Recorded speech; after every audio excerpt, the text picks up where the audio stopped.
Welcome back बच्चों। कल previous video जो हमने अपलोड की थी, कल हमने लाइंस को डिटेल में स्टडी किया था। Chapter number 8 class 7 we are doing, yes, and understanding elementary shape. It is a part of coordinate geometry. अब कल जो मेन टॉपिक था वो था लाइंस। चैप्टर है अंडरस्टैंडिंग बेसिक शेप्स। अब बेसिक शेप्स में सबसे पहला जो बेसिक शेप आता है वो आता है line.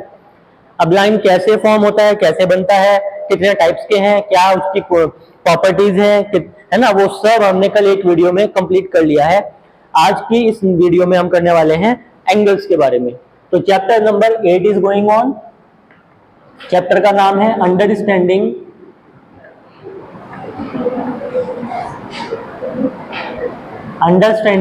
Elementary shapes. Understanding elementary shapes. और आज का हमारा मेन टॉपिक है वो है एंगल। अब एंगल बनता कैसे है, ध्यान से देखिएगा।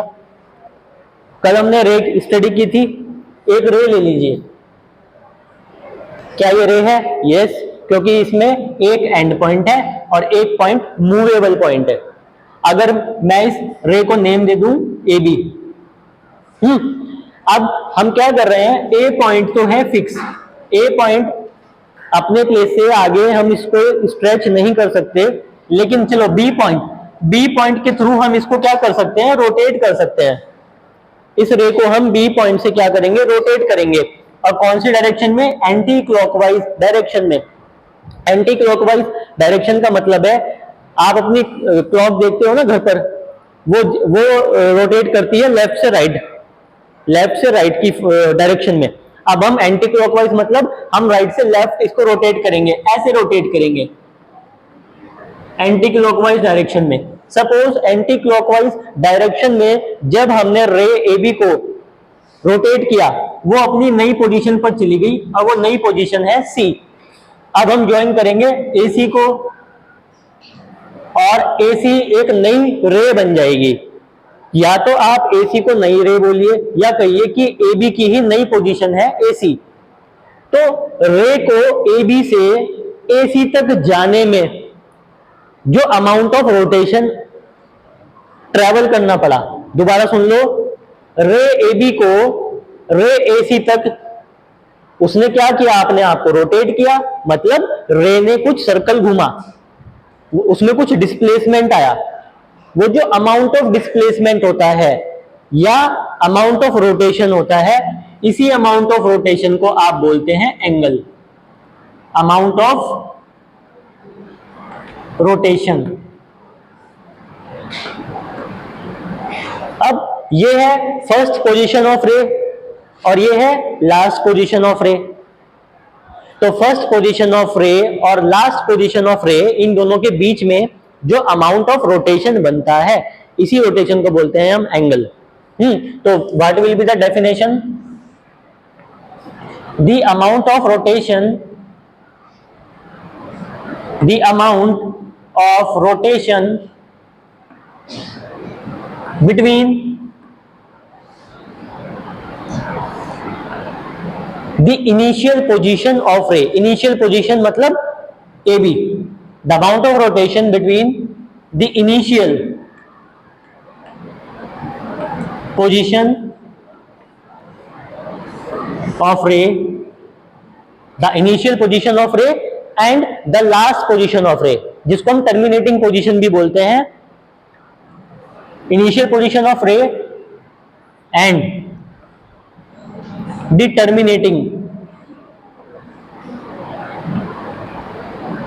पोजीशन ऑफ रे इज कॉल्ड एन एंगल।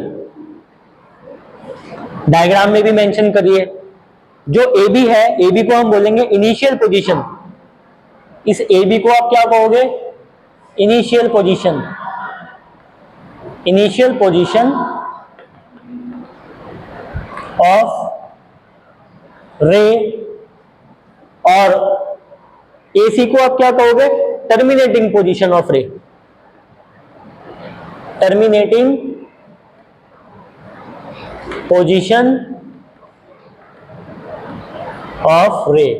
तो बच्चों ये है बेसिक ऑफ एन एंगल। अगर आपसे ये पूछा जाए डिफाइन एंगल या आपसे पूछा जाए what do you understand by angle, तो दोनों क्वेश्चंस का आंसर क्या होगा?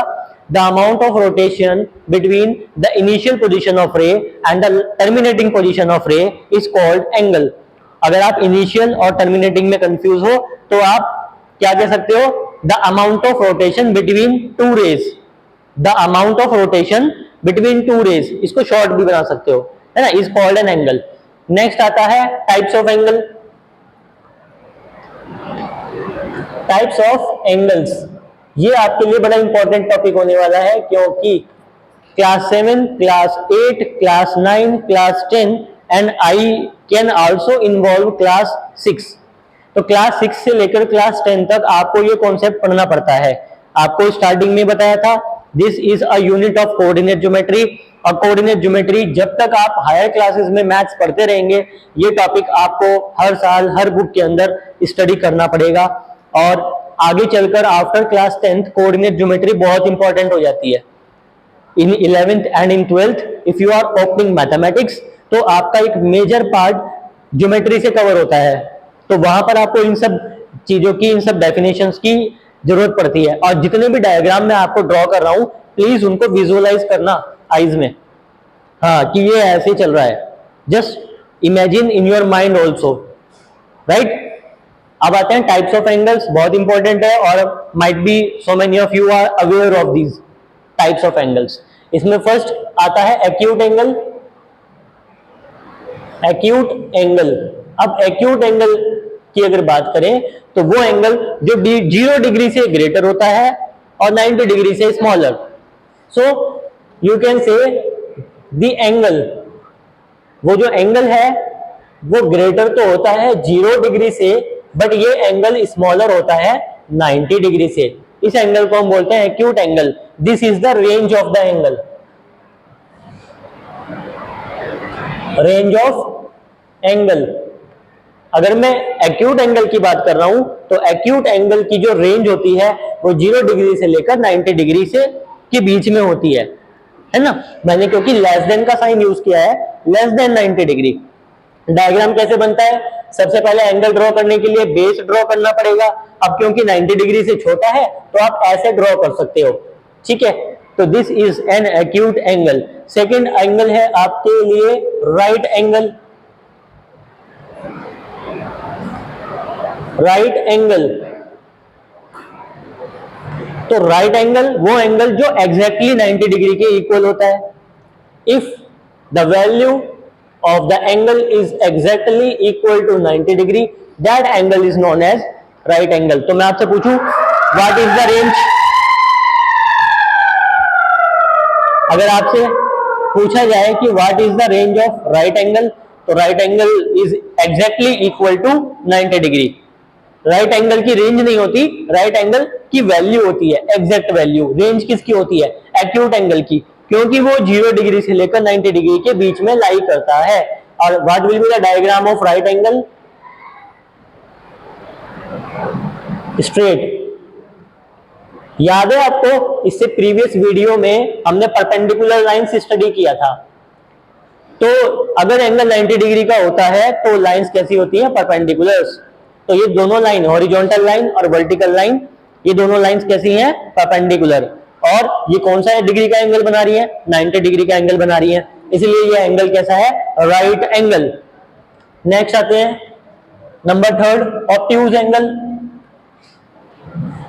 ऑब्ट्यूज एंगल, अब ऑब्ट्यूज एंगल 90 डिग्री से ग्रेटर और 180 डिग्री से स्मॉलर, तो इसलिए हम कहेंगे कि ऑब्ट्यूज एंगल की रेंज होती है, ये एंगल ग्रेटर तो होता है 90 डिग्री लेकिन लेस होता है 180 डिग्री। 90 डिग्री से ग्रेटर, मतलब ये एंगल 90 डिग्री यहां से आगे जाएगा, राइट। तो एक बेस ड्रॉ करेंगे और 90 डिग्री से थोड़ा आगे ले जाएंगे। This angle is called N obtuse angle. तो 90 डिग्री से ग्रेटर और 180 डिग्री से स्मॉलर जो भी एंगल होते हैं, उन सब एंगल का जो कैटेगरी होता है वो कौन सी कैटेगरी को बिलोंग करता है? ऑब्ट्यूज एंगल को बिलोंग करता है। नेक्स्ट एंगल आएगा स्ट्रेट एंगल।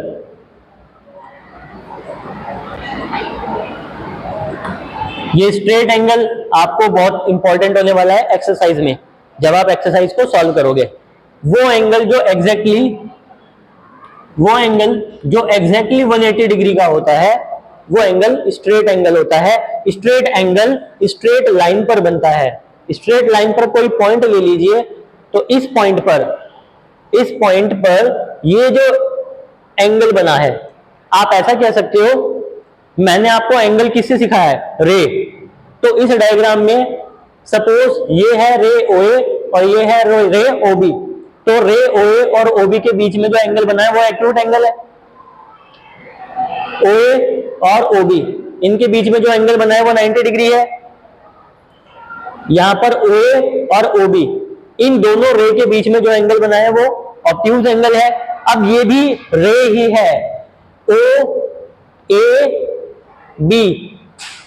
यहां डेफिनेशन पर आइए, मैंने क्या किया था, रे ए बी को एंटी क्लॉकवाइज डायरेक्शन में रोटेट करना स्टार्ट कर दिया था। यहां पर भी मैं एंटी क्लॉकवाइज डायरेक्शन में रोटेट कर रहा हूं और डिफरेंट डिफरेंट कैटेगरी की डिफरेंट डेफिनेशन आ रही है। जैसे जब वो इतना डिग्री घूमता है 90 डिग्री से छोटा, वो सारे angle acute.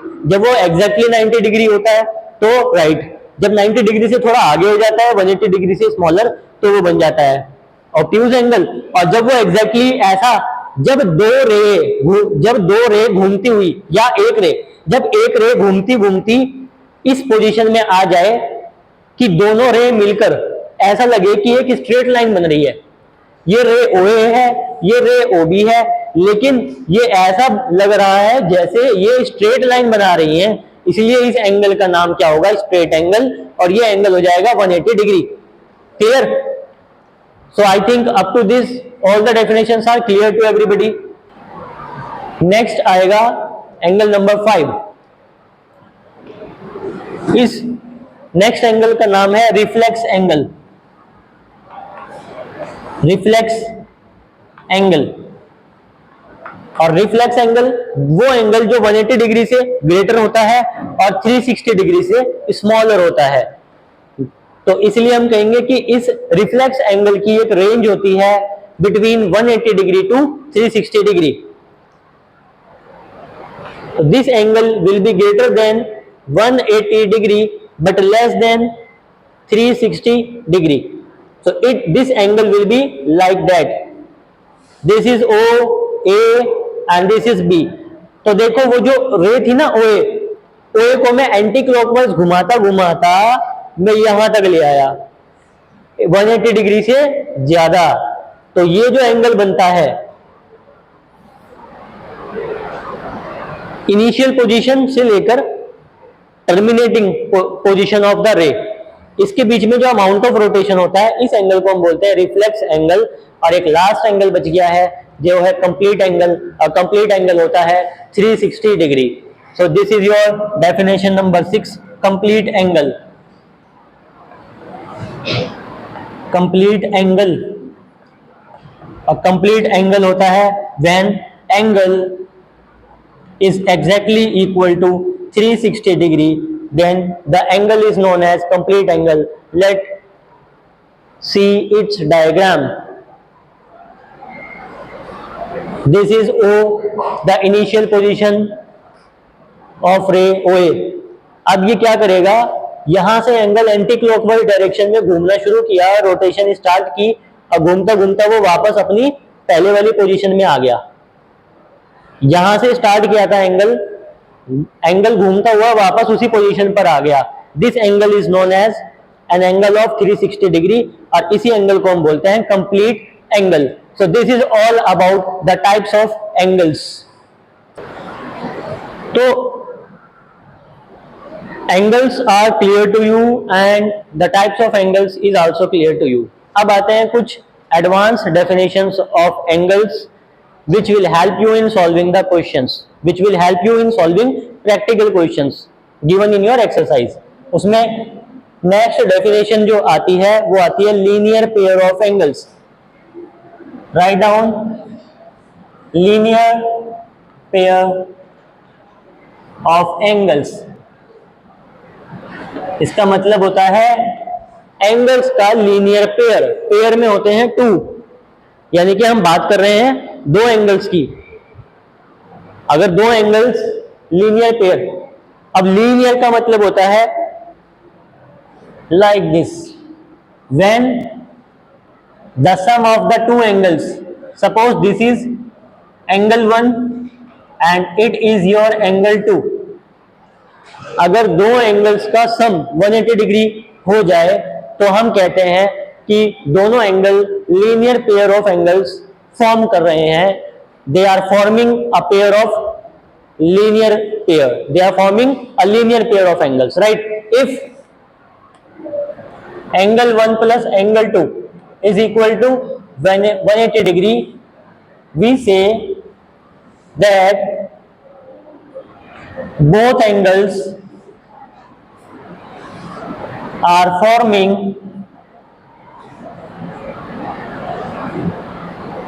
linear pair, linear pair। अब ध्यान दो बच्चों, ये है क्या?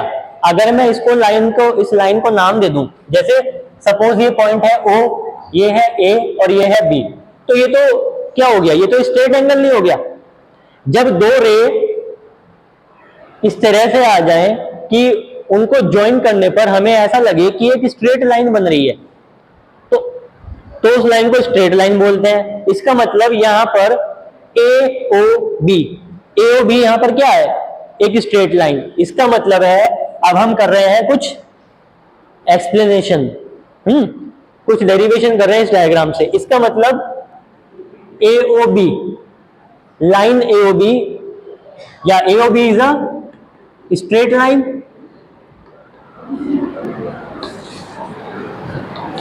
AOB स्ट्रेट लाइन हो गई।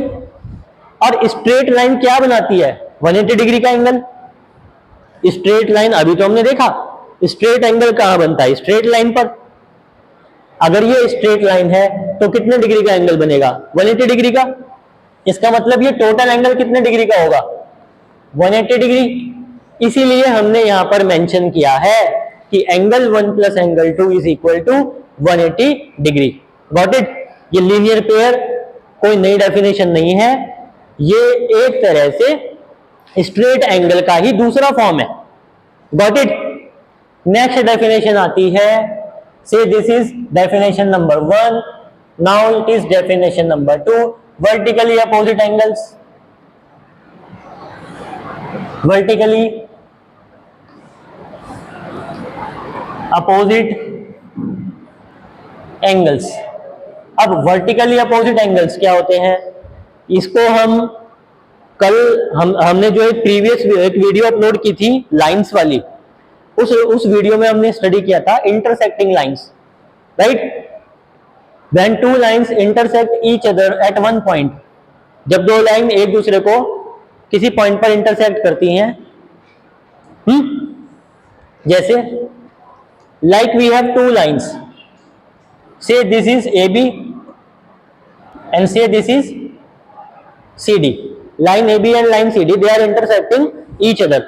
अब जिस पॉइंट पर कट कर रही है उस पॉइंट को भी तो नाम देना पड़ेगा ना। Let this point is O। ये इंटरसेक्टिंग लाइन है।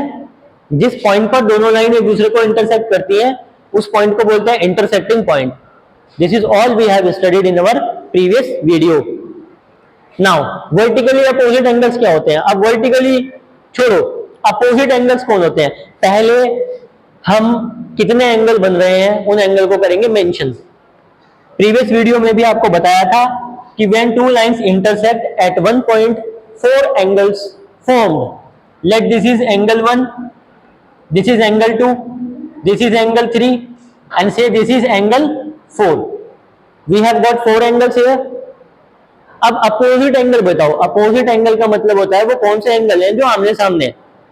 कौन सा एंगल है जो आमने सामने है? एंगल 1 के सामने कौन है? एंगल 3। और एंगल 2 के सामने कौन है? एंगल 4। इसीलिए यही एंगल्स होते हैं वर्टिकली अपोजिट एंगल्स। तो यू विल से कि angle 1 and angle 3 are vertically opposite angles. I am writing it in short. Vertically opposite angles, and angle 2 and angle 4 are vertically opposite angles. So vertically opposite angles are clear. Now there is one property also. Vertically opposite angles are equal according to the property. Now we have property of vertically opposite angles. Angle 1 and angle 3 will be equal to each other. Similarly, angle 2 and angle 4 will be equal to each other. Vertically opposite angles definition is now completed. Next definition is, one more definition we have, adjacent angles. Number 3 definition, adjacent angles. अब adjacent का मतलब क्या होता है? Adjacent means neighbour. Neighbour means पड़ोसी, पड़ोस वाला angle. जैसे इस डायग्राम में हम देखें, इस डायग्राम में कितने एंगल्स हैं? 2 एंगल हैं. There are only 2 angles, angle 1 and angle 2. तो अगर मैं कहूं किसी कॉलोनी में 2 ही घर है, जैसे ये फर्स्ट घर है, ये सेकंड घर है ना, और दोनों की जो एक वॉल है वो कॉमन वॉल है, पूरी कॉलोनी में 2 ही घर है, तो मैं पूछूंगा इस घर का पड़ोसी कौन है? बराबर वाला. मैं दूसरे के पास जाके पूछूंगा कि तुम्हारा पड़ोसी कौन है? कि जी मेरे बराबर वाला. ऐसे ही तो होगा. अब यहां पर सिर्फ 2 ही एंगल है ना मेरे पास, तो अगर हम पूछें कि what is the adjacent angle of angle 1, angle 1 का एडजेसेंट एंगल कौन है? एडजेसेंट का मतलब पड़ोस वाला एंगल. तो एंगल 1 का एडजेसेंट एंगल है एंगल 2, और एंगल 2 का एडजेसेंट एंगल है एंगल 1. तो एडजेसेंट एंगल का मतलब होता है नेबरिंग एंगल्स, वो एंगल जो एक दूसरे के पड़ोसी हैं. तो लेकिन कैसे पता लगेगा कि वो दोनों एंगल्स नेबर हैं, नेबरिंग एंगल्स हैं, मतलब वो एडजेसेंट एंगल्स हैं? तो इसकी ना 3 पॉइंट होते हैं जो डिफाइन होते हैं. वो 3 पॉइंट्स आपसे पूछे जा सकते हैं वाइवा वगैरह में, तो इसकी डेफिनेशन जानना जरूरी है. तो एडजेसेंट एंगल्स का क्या होता है? They have one common point. Number first point आता है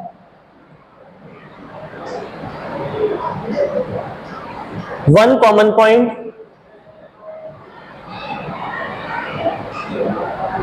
अगर 2 एंगल एडजेसेंट एंगल हैं तो उनका एक कॉमन पॉइंट होगा, और पॉइंट को हम क्या बोलते हैं? Vertex. They have one common vertex. इस डायग्राम में देखो, कॉमन वर्टेक्स एंगल 1 और एंगल 2 का कॉमन वर्टेक्स कौन है? Vertex O, point O. Point O angle 1 में भी है, पॉइंट O एंगल 2 में भी है. क्योंकि अगर एंगल 1 का आप नाम लिखना चाहते हो तो क्या लिखोगे? एंगल BO से दिस इज पॉइंट C. तो एंगल 1 को हम एंगल BOC भी बोल सकते हैं. तो BOC में O आया है, यानी कि एंगल 1 में पॉइंट O आया है. अब एंगल 2 का नाम क्या है? एंगल 2 का नाम है एंगल AOC. तो A तो उसमें भी आ गया. तो O एक ऐसा पॉइंट है जो दोनों एंगल में आया है, right? Common vertex. Second point, one common arm. One common arm, arm को हम रे भी बोल सकते हैं. वन कॉमन रे. अब उस डायग्राम में देखो, क्या कोई कॉमन रे है? ओ राइट की तरफ भाग रही है, ओ भी लेफ्ट की तरफ भाग रही है, ओसी हवा में उड़ रही है. लेकिन ओसी है क्या? ओसी एंगल 1 का भी एक पार्ट है, ओसी एंगल 2 का भी एक पार्ट है.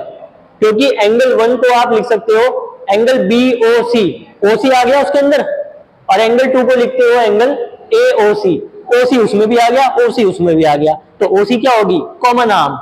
ओसी होगी कॉमन रे. तो one common point, one common ray. Third point, non common arms are in opposite direction. Last point, non common arms are in opposite direction, are in opposite direction. तो non common arms are in opposite direction. Diagram में देखते हैं, देखो इसमें non common arms कौन कौन सी है? Common arm तो हो गई OC, common arm point number 2, OC is the common arm.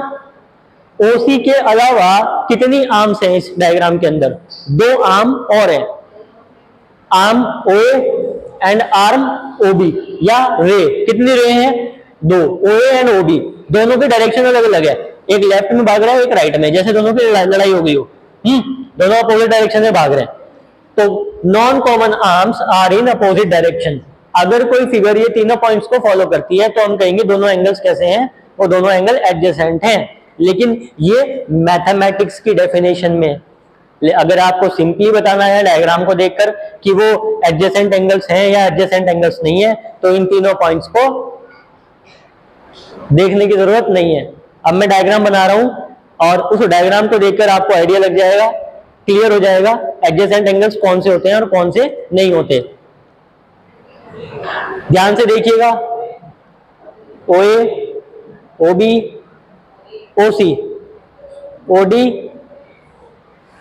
OE, right. मैंने क्या किया, AOB एक स्ट्रेट लाइन है और उसको मैंने जो कंप्लीट एंगल, जो स्ट्रेट एंगल होता है 180 डिग्री का, उसको मैंने 4 पार्ट्स में डिवाइड कर दिया है। Let this is angle 1, angle 2, angle 3 and angle 4। तो अब मुझे ट्रू फॉल्स में आंसर देंगे। एंगल 1 एंड एंगल 2, क्या ये एडजेसेंट एंगल्स हैं? Yes, angle 1 and angle 2 adjacent angles हैं, पड़ोसी हैं। और क्या एंगल 1 और एंगल 3, क्या ये एडजेसेंट एंगल्स हैं? No, angle 1 and angle 3 they are not adjacent, क्योंकि 1 और 3 के बीच में एंगल 2 आ गया। जैसे